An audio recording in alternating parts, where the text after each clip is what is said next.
espresso before I got here, so I'm sure everything will be fine.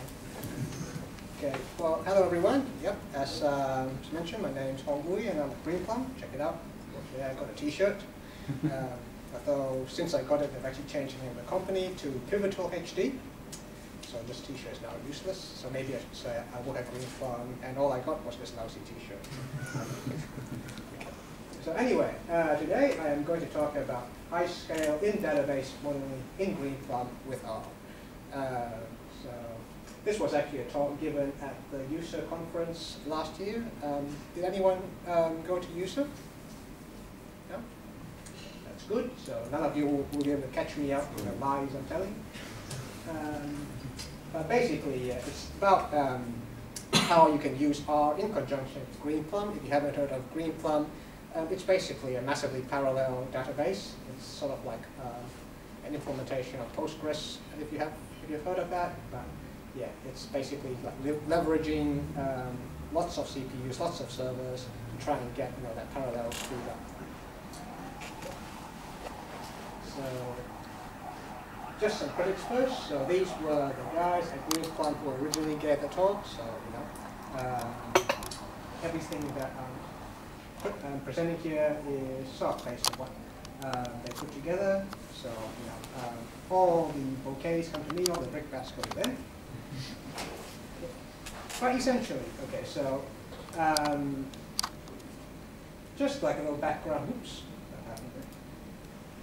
R continues to enjoy widespread adoption. This is just like a sales blur for R. I'm not sure that you, as an R user group, you guys are already sold, but this is going to be part of the presentation anyway. Here's like a chart of the market share. SAS obviously is still very large, but of interest is the other thing at the top.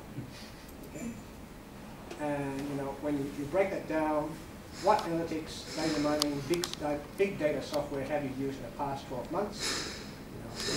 R comes pretty much at or near the top there. So use of R was initially driven by academia, so it was originally developed by, as we all know now, a couple of guys at the University of Auckland, I think, Robert Gentleman and Ross, what's his name? Ross DeHaka, that's right, thank you. But yes, professionals now view R as a key component of the toolkit, so that shows you how far it's come in the last 15 years or so. And commercial ecosystems, because of that, now face a growing need to embrace R. Greenplum is one of those commercial ecosystems, and that's what we're going to be talking about today, how we are going to integrate Greenplum database with R. So what's the purpose? So at Greenplum, we've got a very extensive data science team. So there's, I think, about around 24 data scientists based in San Mateo, but also in Europe and in Asia Pacific region, working to extract actionable insights from big data.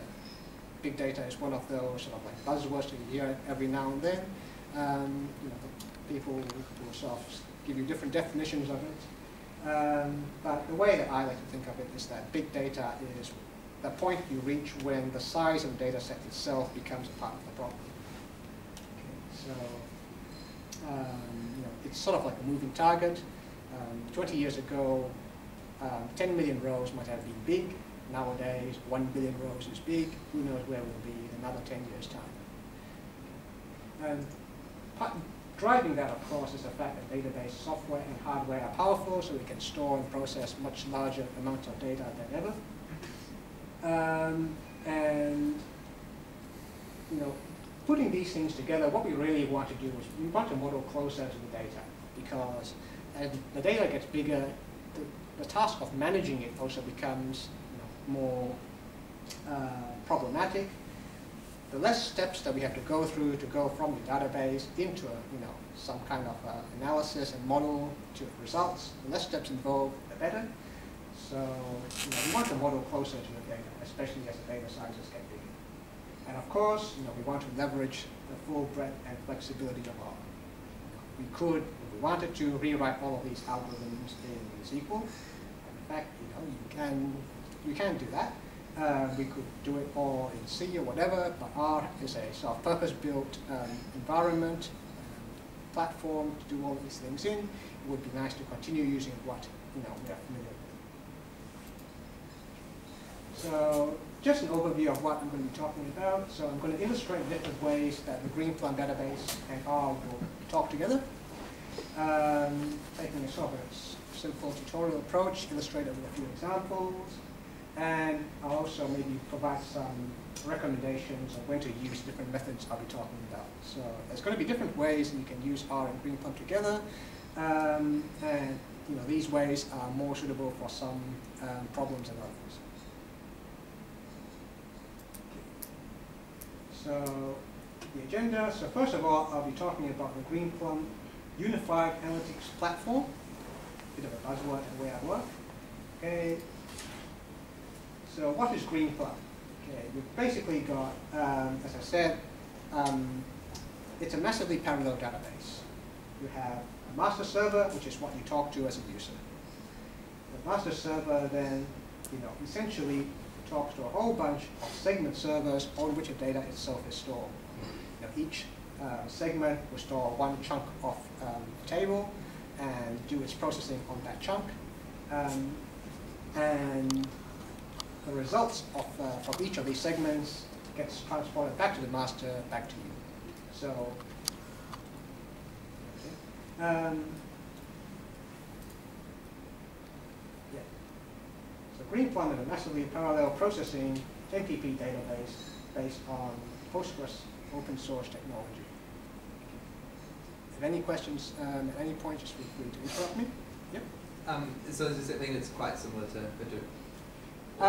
Architecturally, yes, there are some similarities with Hadoop.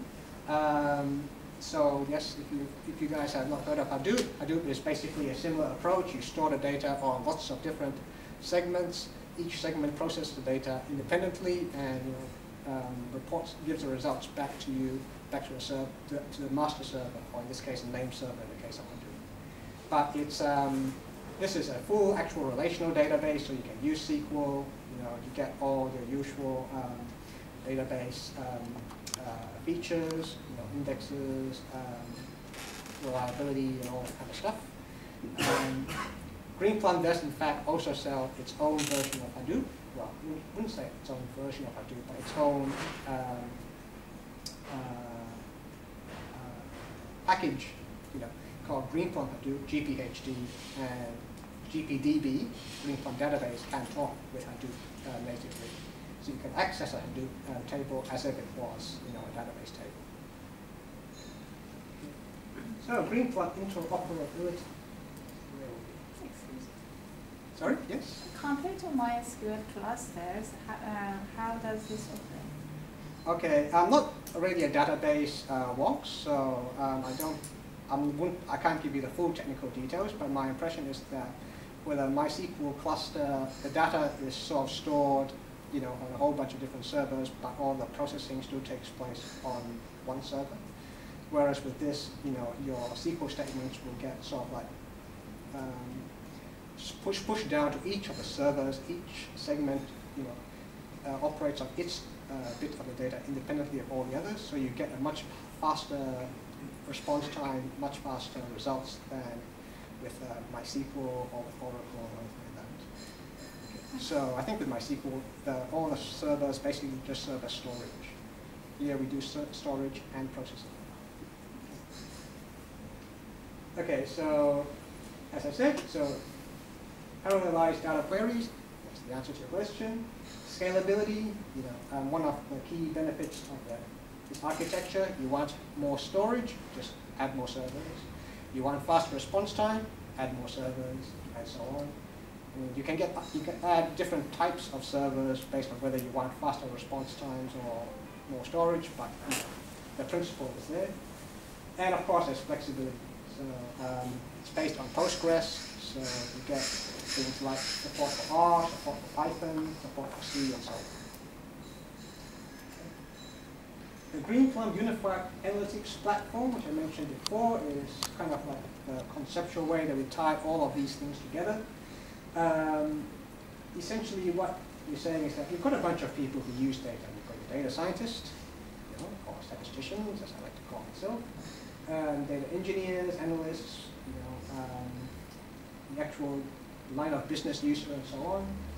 What we provide is the hardware and software that enables all of these people to access the data in sort of a unified way.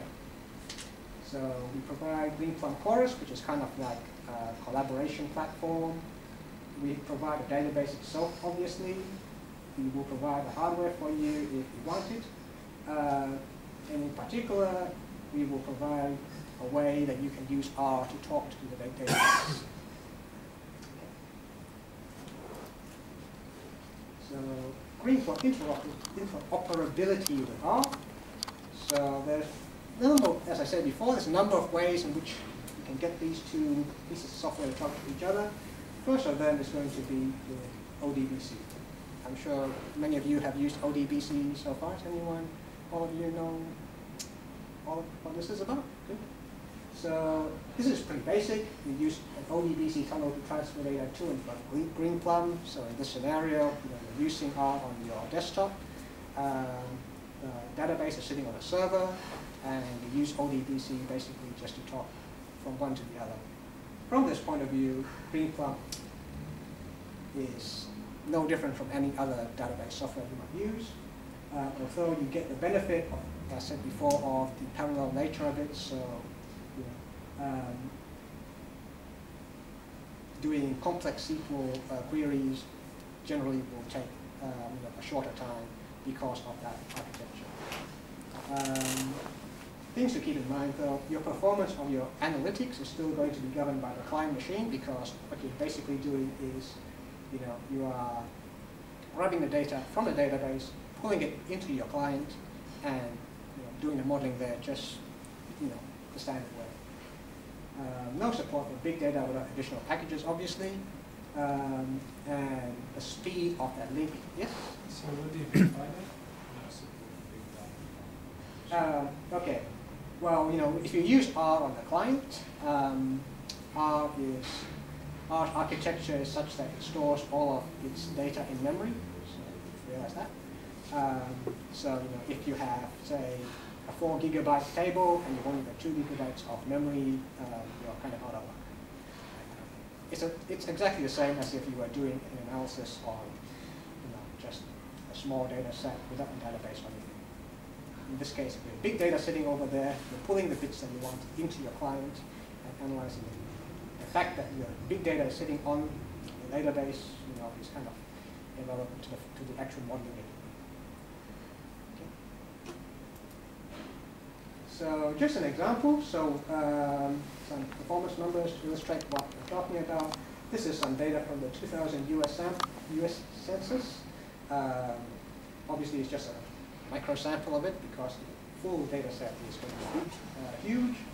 Also, individual data on a whole bunch of socioeconomic variables. And we've got some synthetically generated different row sizes. So we're going to take this data, sample it down, and then from that sampled data, generate some data sets of different sizes to illustrate what we're talking about. So just going to do a quick linear model. This is not an actual production model by any means. It's just to illustrate what we're talking about. So Greenplum model estimated on 3 million rows. Can't go more than that because of that constraint I was talking about before. It's pretty basic. You do a library, blah, and then you create your SQL statement as a string, you connect to the database, and essentially you send the statement, the query to the database, and the database returns the result. This is how long it takes. As I said, these performance numbers were from last year. They may be different now, but for illustrative purposes, what I do. If you have 3 million rows, it takes 15 seconds to do this kind of model. So, model computation.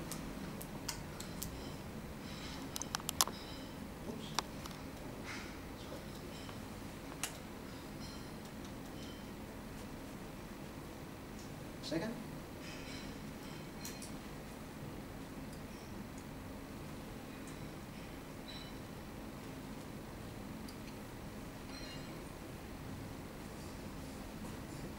So fitting the model, so sorry, that number before was just the time taken to actually extract data, and now we're going to fit the model to that.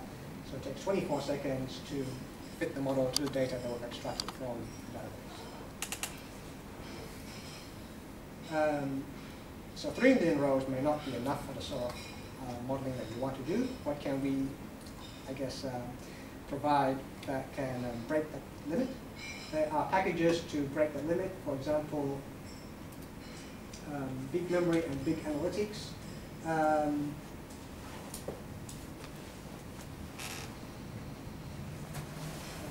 So they have been designed to provide a minimalist, elegant framework for users to manage and explore large data sets. So I think elegant is kind of a relative term, but they do, do what it says on the tin. And there are other ways to get big data sets into R other than these two, but they all essentially do the same thing. Okay, so this is what you do. Load the libraries, create a big matrix from that data set. Okay. So this actually lets us pull in a lot more rows of data than just a standard method. So it can go all the way to 100 million rows, but this takes something like 20 minutes just to pull the data in. And you want to fit the model with that. Again, you can do that. So using Greenplum to store the data, and then using big memory to sort of take the data out of the database and into your client, lets you break that memory constraint by quite a bit. So going from 3 million rows up to 100 million. Okay. But of course, you do get the expense of that kind of computing time involved. Okay. The other way to do it is if you have Revolution R installed. Revo R provides their own sort of pipelines using ODBC to and from databases and their own libraries of modeling software. So from the user's point of view, it's not that much different. You are still using ODBC to sort of like pump data from the database to your client. Okay.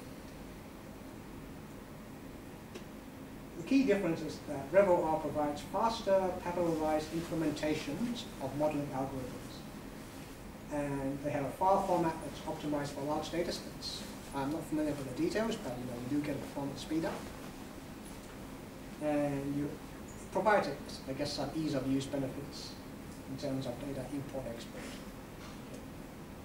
But still, your download upload performance is still going to be governed by how fast your network connection is, that ODBC link.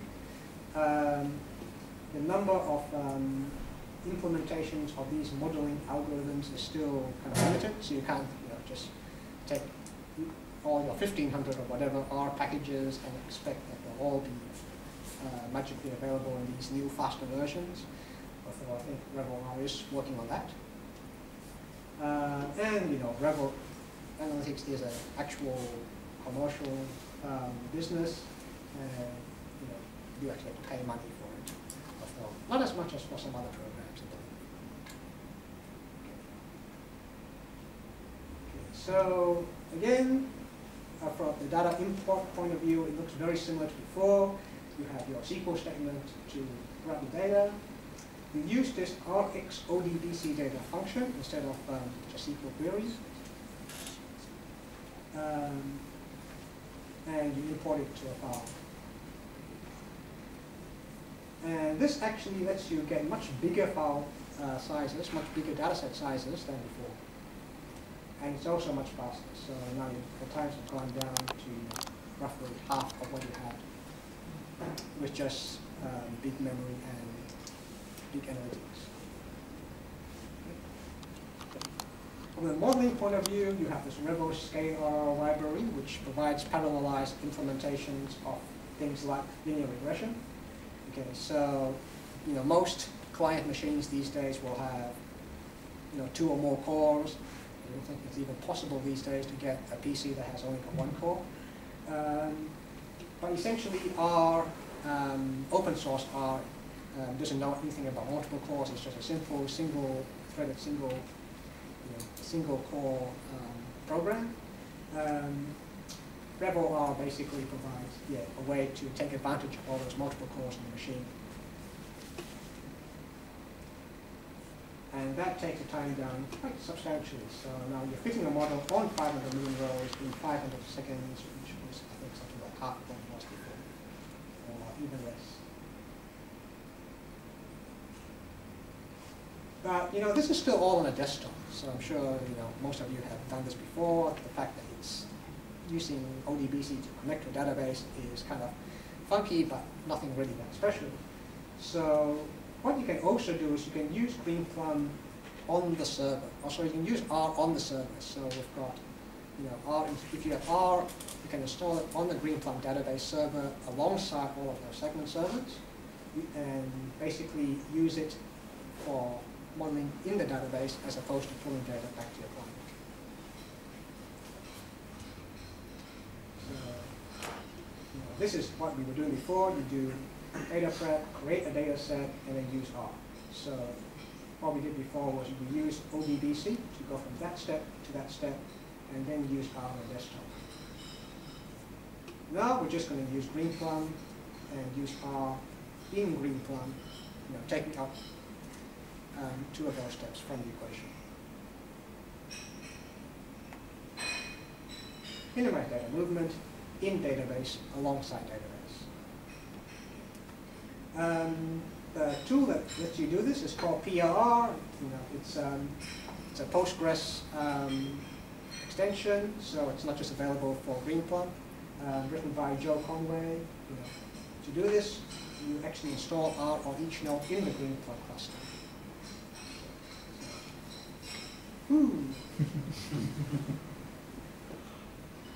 That's what I pay as data scientists for.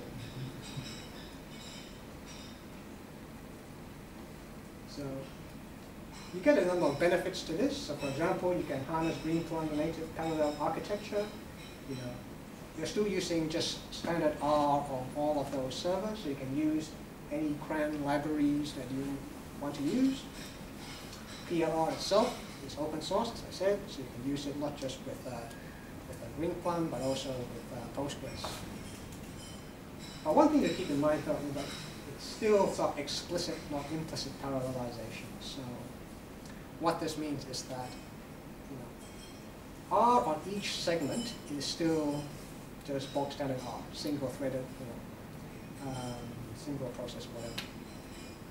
You get this parallel speed up on problems where it's possible to, break down your model into lots of separate chunks, all of which can be run independently.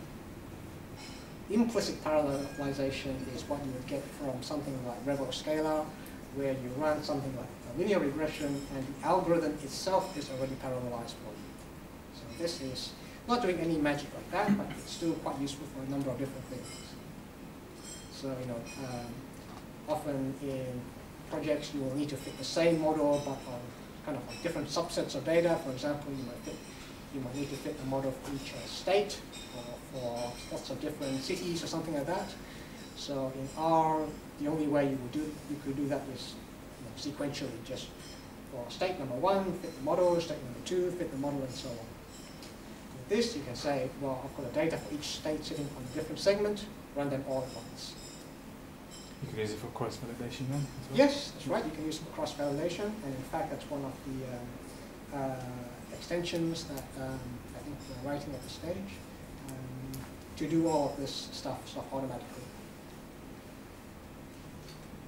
Okay. So one example of its use, so as I said, parsimonious are basically piggybacks on Greenplum's parallel architecture. Okay. And yeah. It's fairly straightforward. If you've used Hadoop, MapReduce, the approach is going to be fairly similar.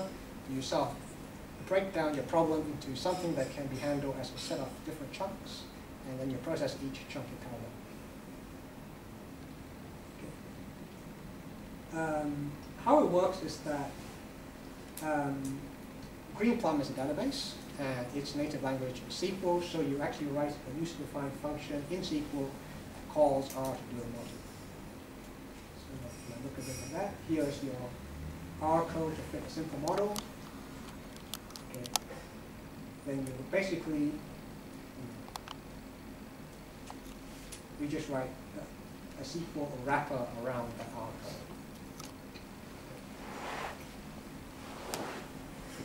So if you know SQL, this should be second nature to you. If you don't know SQL, it may be a bit more difficult, but SQL isn't really that complicated. And once you've got your PLR function, you can just call it like any other user-defined function, select whatever. This thing here is essentially your model from your table, and call it something. And that basically just returns you, all of the different coefficients, the estimates, standard errors, t-statistics, and so on.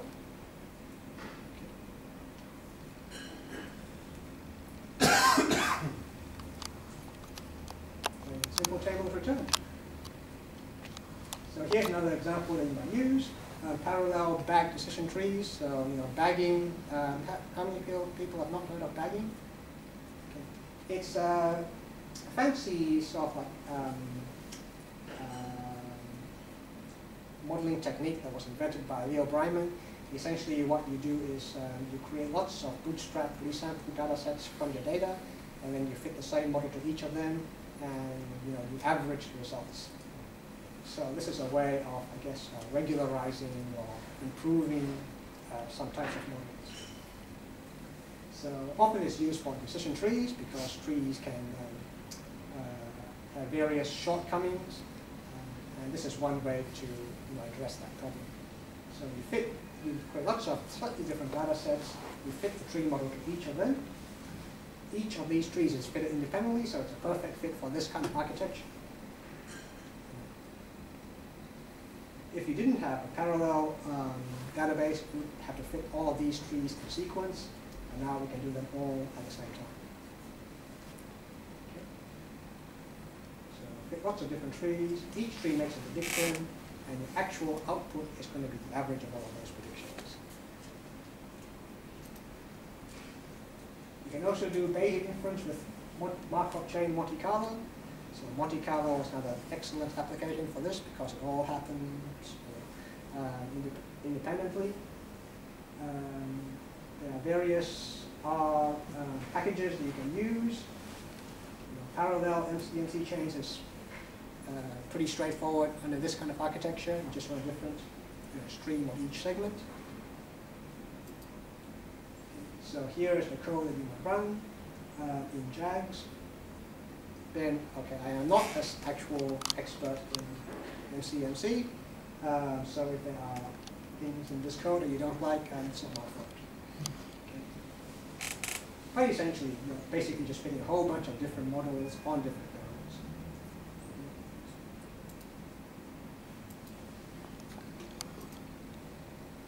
So the PLR function is going to, I guess, reference the one file that you created that describes the model that you want to fit. So this is the R code that runs on each segment, and as before, we just got a SQL wrapper around it.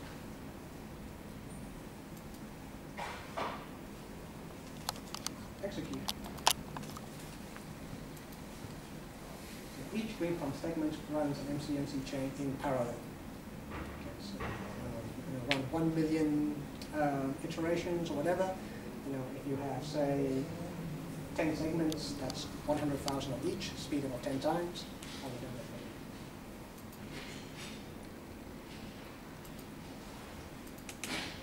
So that's basically PLR in a nutshell. Okay. One thing I also want to talk about quickly is that Greenplum also ships with a library of analytics tools, which is called MADlib. Okay.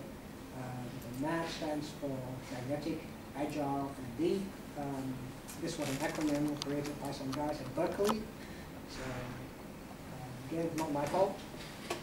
But it's basically an open source library of, I guess, in-database analytics algorithms. So you can do things like linear regression, logistic regression, k-means, all your usual suspects, in SQL without having to, do any kind of talking to foreign languages or whatever. And it's available for Postgres and Greenplum. Although, Greenplum will give you the benefit of the parallel architecture, as was mentioned earlier. You can run it in Postgres, but you don't get all the frills. And that's the download application. Okay, so what does it look like? So let's say we wanted to fit that linear regression before. MADlib.linregard is the function that does that. So that there is the syntax to do that same model as before. And this gets a speed up. Now we're talking about, before it was what, 50 seconds down to 0.5 seconds. So that's a speed up of what, 100 times.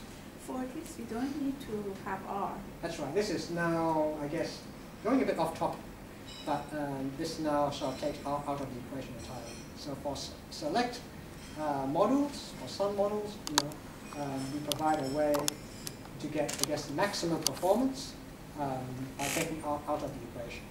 Does this have a parallel MCMC chain as well to upload directly on database?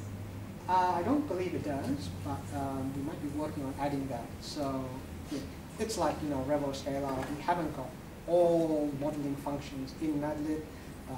We're always expanding it, adding new things. Okay, so you've got, as I said, you've got all the usual suspects, regression, trees, k-means, clustering, and so on. And we're working on adding more things. Okay, so just commentary. So here's a comparative overview of all the different things I've been talking about so far. We've got R by ODBC, the bulk standard way of doing things. Okay, you have R with big memory to get around R's limitations. Revolution R is another way to do it. Yes? I have not seen you using MADlib. No, I haven't talked about MADlib or Hadoop. That's right. I mean, if you have Hadoop, then MADlib is another way to, I guess, do analytics sort of in database. One problem. Do you think MADlib would be faster? Or? It can be faster. So again, I think that the thing with Hadoop is that it depends a lot on how you organize your data as well. So the way in which you sort of distribute your data across your nodes can have a big impact on how much of a performance gain you get. The other thing with MADlib is that it is still actively under development, and the code that you write today may not run tomorrow. So I don't think it's quite stable yet. Although if you're familiar with it, then by all means, go ahead. How is the data organised across the Greenplum service? Does that have to be decided beforehand? Okay, yes, that's true. I was building really a bit there. The organization of your data does have an impact as well in Greenplum. But what you can do is you can provide ways to, I guess, ensure that your data is adequately sort of distributed. So, you don't end up, say, with one shard doing 90% of the work and the others basically doing nothing.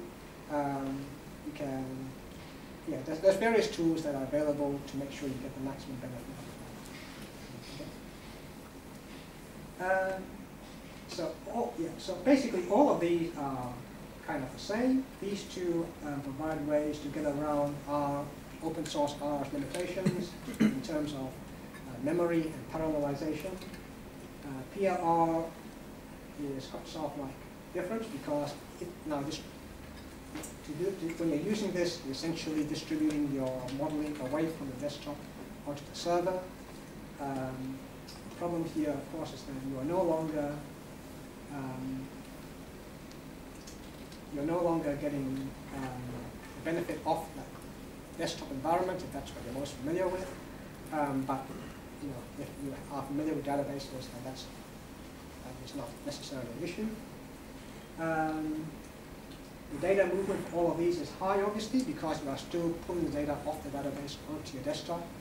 With PLR, the data always sits on the database, so you don't have to worry about that.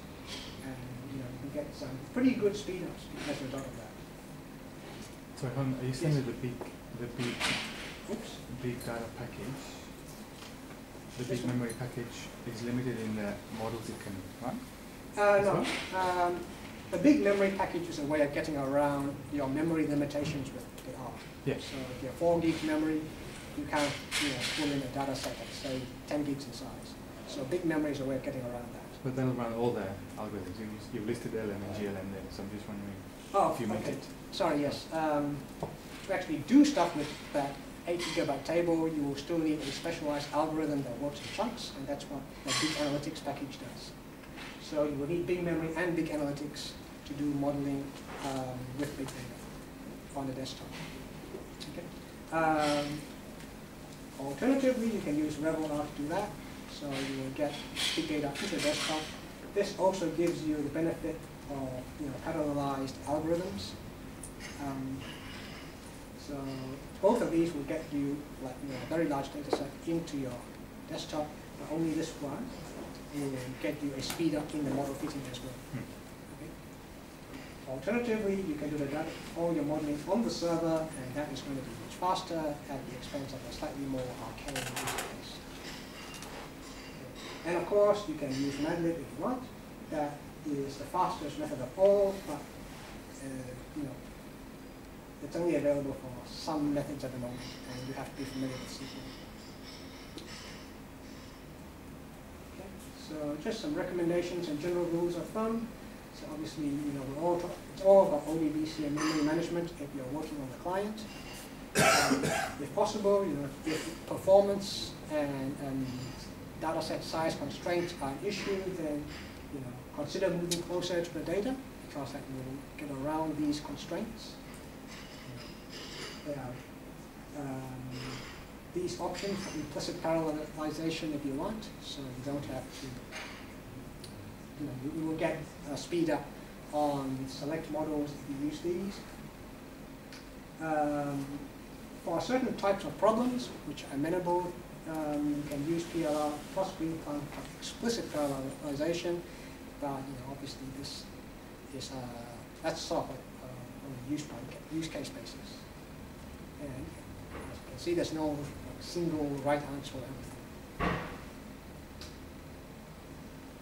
Okay, so in terms of future directions, we're going to be, I guess, extending PLR so that you can use packages like big memory. So I said before, R on server is still just generic open source R. It has the same in-memory limitations as on the desktop. On the server, it's less of a problem because you're dealing with only subsets of data on each segment, and typically a server has oodles of memory.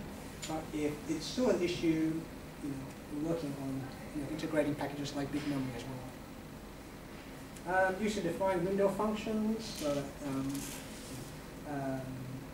you can do a bit more in terms of things like time series or moving average type models.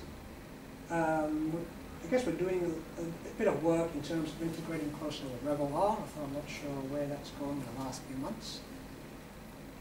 One of the things we're also working on is like a wrapper for MADlib. So it will be a bit like, I guess, Revo Scalar from Revolution Analytics. We write some kind of modeling function, and under the hood, it calls MADlib on the database to do modeling for you. So that's a way of marrying the convenience of R on the desktop with MADlib speed on the server. And R plus Greenplum Hadoop is a big thing. I'm not going to go too much into that right now. Talk to me if you want to know more. Okay, any questions? I've tried to go on the Greenplum website and just mess around, like to try and download the community edition. I find it really confusing to work out what to do.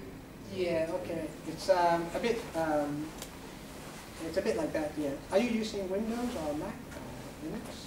I can use any. Okay. I mean, if you're using Windows, what it actually downloads is a virtual machine image. So you're actually downloading, like, I think, a CentOS image that's got Greenplum installed on it. So you will need something like a VMware player to run that. But once you've got it up and running, and yes, it can be a bit fiddly, you should be able to just run, say, pSQL and execute queries in that virtual machine. So, just that. I guess what I'm asking is, what is it actually called? Like, because when I go to the page, I can't remember, sorry, but I'm just presented with all these different options. But I know now it's not Chorus that I have to download. Oh, okay, yeah. Yeah. I haven't got an internet thing right here right now, unfortunately, but we can talk about this afterwards. Okay. Cool. It's fairly straightforward. The most tedious bit is downloading like, I think, a 2 gigabyte image. But if you can do that, you know, it shouldn't be too much of a hassle after that. What kind of costs are involved for commercial applications? I am not a salesperson. I haven't got the cost figures handy. But there is a Greenplum Community Edition out if you want to just have a look and see if it's right for you. Yeah, talk to me about that afterwards. Okay. Yeah, that's what there's Greenplum, the Greenplum database not only for like analytics, or do you use it as the general purpose database? Well, it's a database, you know. Okay. It has all the features you would expect of a database like Oracle or Postgres or anything else. But where is it will fit? Like, well, its architecture is such it's sort of optimized for analytics. So, for example, you would use it to do things like store large data sets that you want to fit models of. Because of its parallel nature, you know, fitting those models and storing very large tables like that is not so much of a hassle. It's not optimized for, I guess, transactional situations. So if you want to, like, you know, a line of business type situation, you would use something like DB2 or Oracle or whatever. So it's not really optimized for the situation where you're doing lots and lots of inserts, that kind of thing. It's more optimized for a situation where you want to pull out 100 million rows at a time, that kind of thing. Will it easily talk to other databases? Yes, yes. So as I said, you know, it has all the connectivity features that you would expect. So I am not a database walk myself, so don't ask me about exactly what those features are, but I would be surprised if there's stuff up there I can't talk to. Feel free to skip this one, but never. You you're sitting on a database wonk. I was wondering, does it still apply a transaction even if it applies across the whole cluster? So if I have, let's make it really simple, one commit, but it has to appear on every node in the cluster.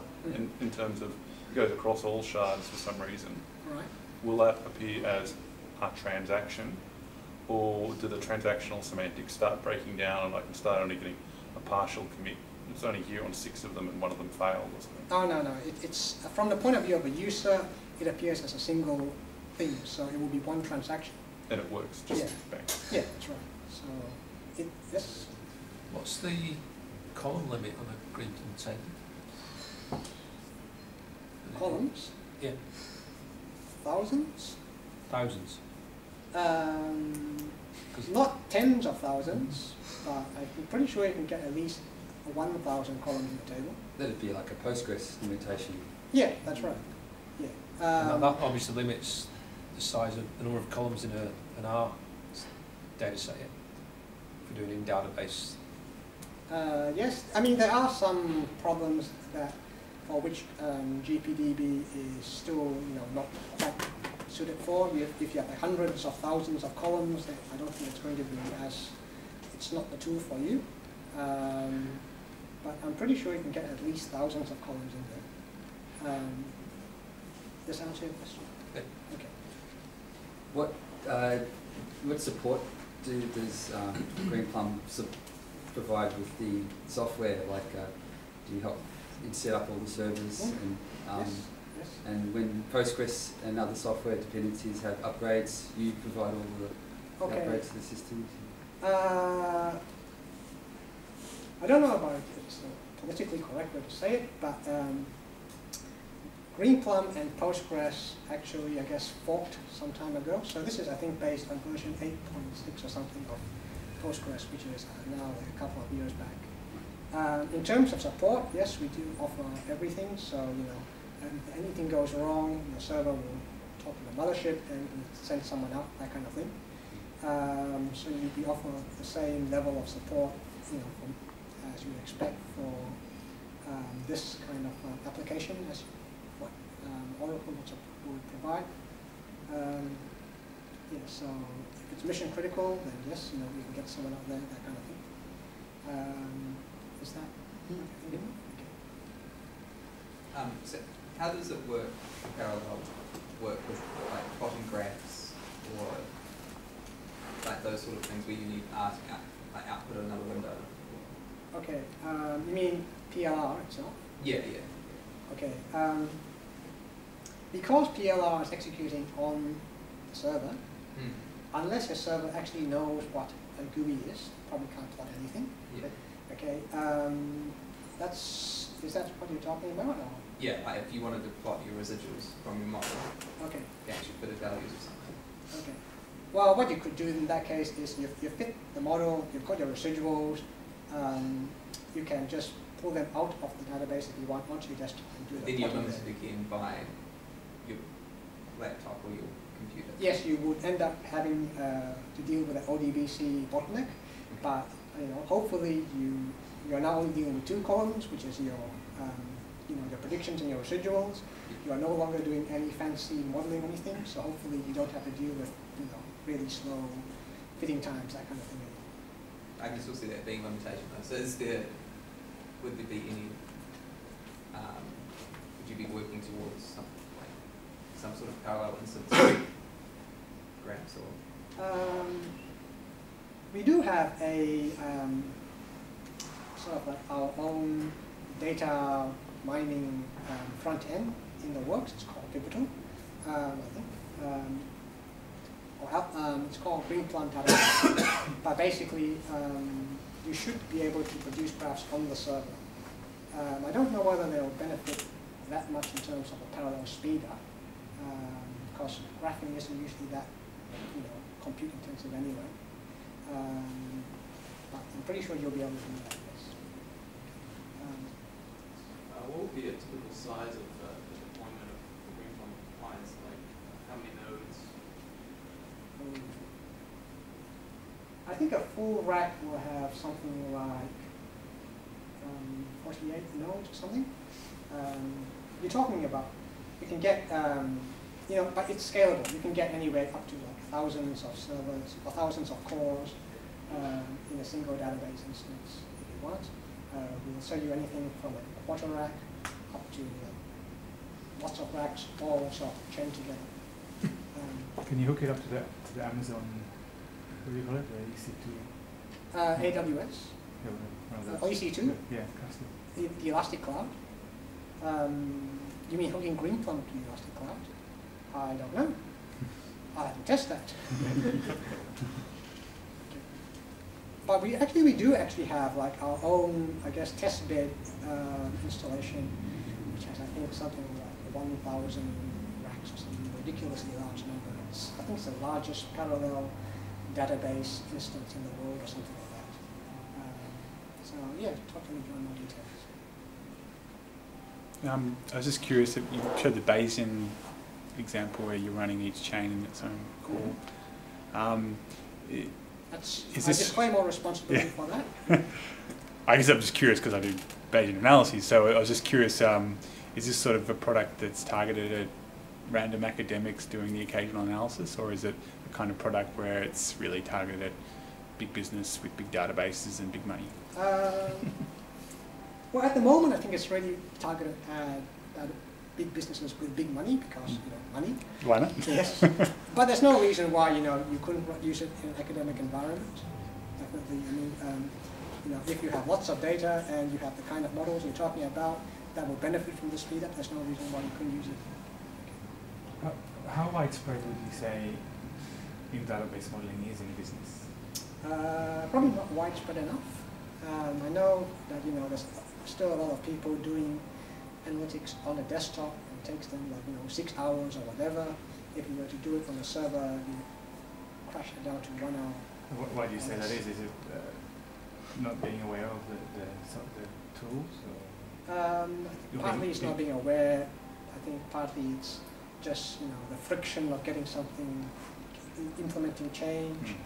And partly, I guess, people don't see a need, though it may be there. The people who make the decisions are happy with what they've got. Who is using it?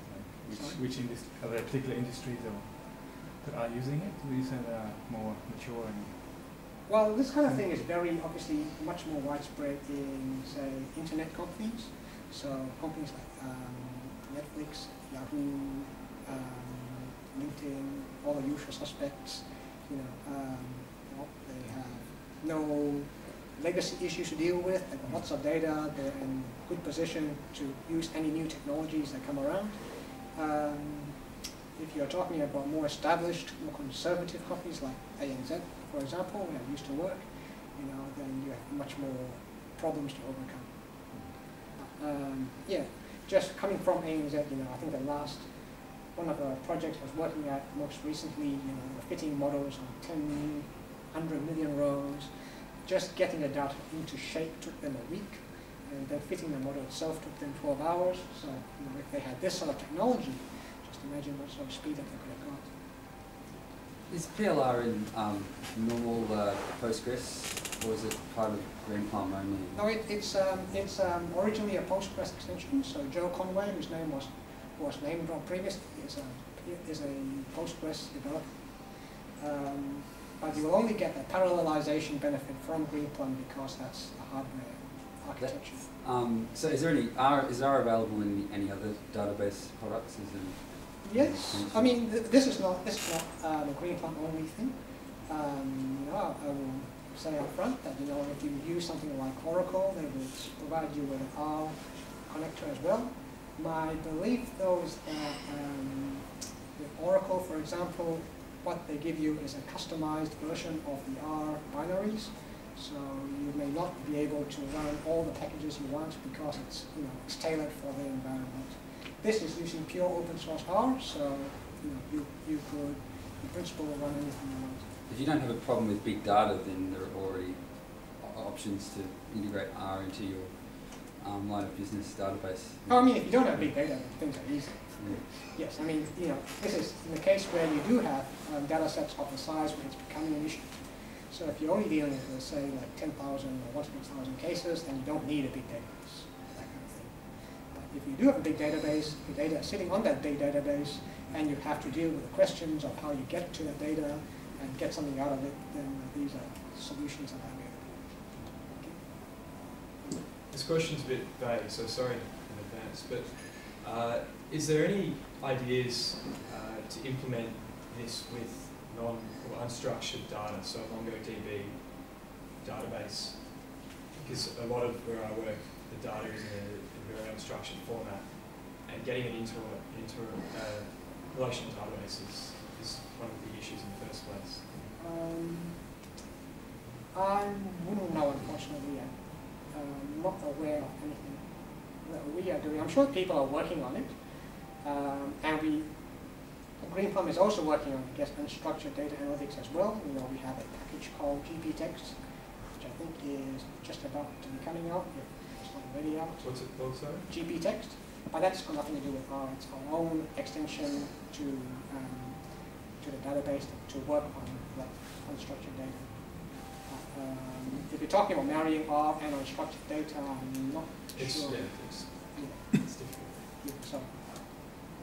R is its own, for text, R is its own text mining package. It's not so much text I'm talking about. Oh, okay, right. I think, to try and translate it, Mongo is document oriented, so each document has a structure. To say it's unstructured isn't quite true, but yes. So there is a structure, but it's not fixed. One document and the next document can have completely different structures. unlike, say, a relational system where everything has to fit into the relational schema. That'd be a fair. Yeah, exactly. So each document has a different number of attributes, but there are, say, numerical and integer values that are consistent throughout each document. I'm not aware of anything or any work that's being done to integrate R with that kind of stuff, but I'm sure it's got happening out there. So now you've got me interested, so I'll go and have a look for that as well. Okay. I do work with a Greenplum database at work, so Oh, awesome, we've got a customer here. It's paying my bills. Okay. But how easy is it to get PLR working? Like, what's the brief? Well, it comes, I think PLR will come with your Greenplum installation, so it's sitting there already if you don't, even if you haven't activated it. From a point of view of installation, I think I believe it's fairly straightforward, but as I said, I'm not a database administrator, so I don't know the exact details, but I don't think it's really that complicated. Okay, so you still get to install R? You do still have to install R on each server. But PLR should be there? Yes, yes. Is there, which version of R works with it? Is there compatibility of versions? I don't believe there are any real issues because, you know, this is just talking through all your standard channels. The database I'm using at work is using 2.15.1, I believe. So, you know, I'm not aware of any compatibility issues, at least with the latest versions. You get tools for updating, you don't have to go into each cluster. Okay. Oh yes, they are. Yes, yes, there are there's a big comprehensive suite of admin tools for the database, so you don't have to go to all your hundreds of segments and do the same thing. Yes. Okay. It's slightly awkward to answer. Are you able to name drop any of the customers around Melbourne who might be using Greenplum installations? I'll talk about that. Okay. Any more questions? Yeah, I'm still interested in this idea of like what data goes on what cluster, because I'm thinking the data you want on the cluster when you go to query it is not going to be the data that's there. How do you organise your data on the different? Well, just from a conceptual point of view. Okay. Well, for example, let's say that you have data for each state or something like that. You can organize your data so that the data of each state is stored on a separate server. This is good if you know the queries you're likely to get. You're going to get the same kinds of data for each state, and you know you're going to expect roughly the same amount of traffic for each state. So I'm expecting that as soon as I do that, I will then want to do something that doesn't organise the data into state. So the next question I will get will be according to height of person living in that state. Yeah, that's right. If your queries are going to be roughly independent of the state, that's a good way to do that. So, you know, the processing overhead is going to be distributed in all the segments. But if, for example, you're inordinately interested in Melbourne, a better way to do it would not be by state necessarily. You might want to shard it, say, either using a random key or using something else like, I don't know, age or whatever else. And the key thing here is to make sure that your processing is going to be roughly evenly spread so you don't get bottlenecks. So as part of the admin suite of tools that you said that comes with it, does that help repetition the data across the different nodes? Yes, you can repartition your data, you can, you can slice and dice it however you want, and so on. You can, yes, you are not limited to having to make a decision once and live with it. And that would be something that would take overnight, I suppose. The database might be offline while that happens? Well, it's recommended that you do it during low traffic hours, yes. But I think you can actually do it while people are still using the database. It will just take longer. If a node or a segment fails, is there backup? Yes, yes. So it copies the same across different. Yes, yes. So you do get, all your data replication and reliability, all that built in. Again, don't ask me about details, but yes, we do get it. Any more questions? I'm losing my voice. The drink. Yes. That's it? You mentioned that your Postgres doesn't support or doesn't have any partnership with Greenplum anymore. We do still have a solid relationship with the open source community. I mean, for example, a lot of our tools are still based on Postgres tools. So, you know, the client is P-SQL, which you can use Postgres in the same client as is used in Postgres.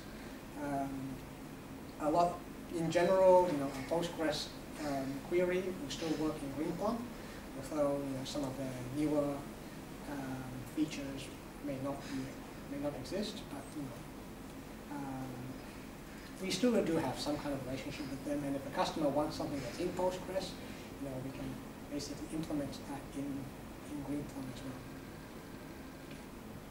Did you provide the source code of the PSQL database? For Greenplum? Yeah.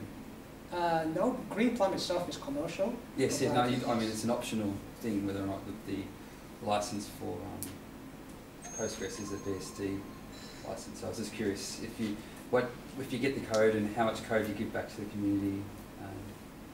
We have actually contributed back you know, changes to Postgres, but you know, the state of affairs right now is that you know, Greenplum is kind of its own thing now. Yeah, yeah, that's fair enough. So the relationship is a bit more informal, I guess. Yeah. Okay, but I think we do still contribute back some changes to Postgres when it's considered that you know, the similarity is still insufficient. Right, I think we'll leave it there. Thanks, Ron, for clearly very engaging talk. You've earned your paycheck today. So, thanks very much.